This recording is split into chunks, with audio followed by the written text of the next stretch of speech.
Hey y'all! So I had a request a little while ago to show a tutorial on how to make crocheted pencil cases.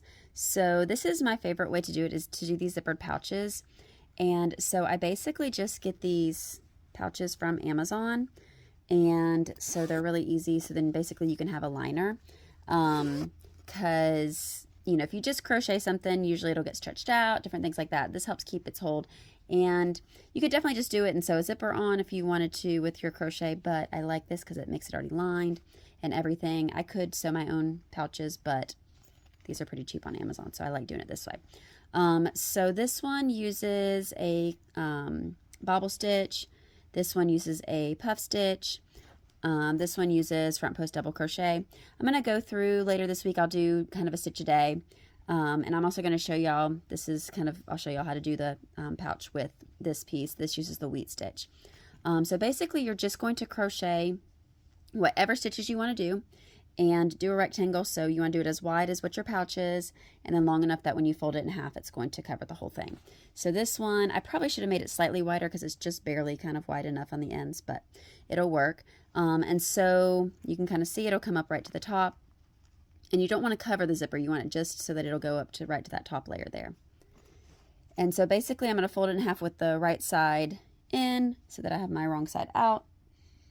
And then you're just going to stitch. And if you have ends hanging out, I didn't weave in my ends from that. It doesn't really matter because you can kind of pull it down.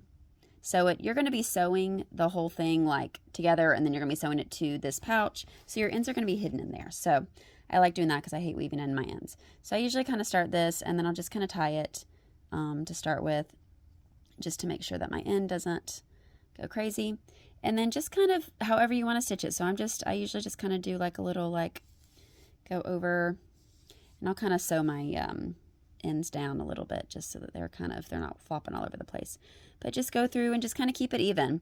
And so you're going to sew both sides shut. So you're going to sew along here, you're going to sew along here, and then I will show you what to do next. Okay, so once you have gotten your sides sewn, so you sew down both sides, and you can just leave your little tails, it doesn't really matter because you're going to flip it right side out. And so then you have your cute little crocheted pouch here. And so we're just basically going to take our pouch form there, and you can unzip that because you're going to sew along there. And then I usually like to start at one side. You can kind of start wherever, but I've got my needle and thread, just some sewing thread, and you're just going to kind of, like I said, I kind of start at the corner there. Use a color that, so like this being kind of a lighter thing, I just use, it's kind of some cream colored thread because my white is actually in my machine. And so you're just going to sew, and honestly, like I just do a running stitch. I just kind of go in and out here, and just kind of go along the top of your crocheting there, just right under the top edge. And you kind of want to just go in and out. You could do back stitch and make it look a little neater. I'm also going right along where the zipper kind of is sewn down, and so you really won't even see my stitches once I am done. And so also, because this bag is cream color, doing the cream color thread works really well.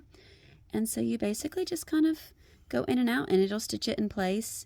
And yeah, so you'll just kind of do this, go in and out, and keep going all the way around. And you're basically just going to keep stitching in and out till you get all the way, and then you're going to have it sewn.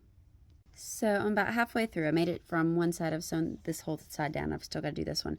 But I wanted to mention, make sure that when you get to the edges, or to the corners there, make sure that it lines up with where your seam is on the outside. Make sure that lines up with the edge on your pouch, just so everything's even, because otherwise you're going to have it to stretch it and do whatever. So if you made your thing the proper size, then it probably shouldn't matter, but you just want to make sure that you get that corner there. So then you're just, once you've gone from that edge there, and then you're just going to keep stitching around to finish the other side.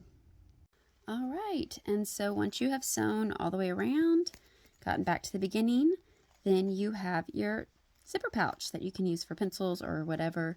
So these make great back to school items. And yeah, so you've got the zipper there, and so it makes it nice and easy that you don't have to actually sew the zipper on. You could machine sew versus hand stitching there. I just feel like it's easier to hand stitch at this point because otherwise I have to get my zipper foot out and everything. And so it'd just be, if I was going to do that, I'd just sew a zipper on myself. But it's nice to have it lined.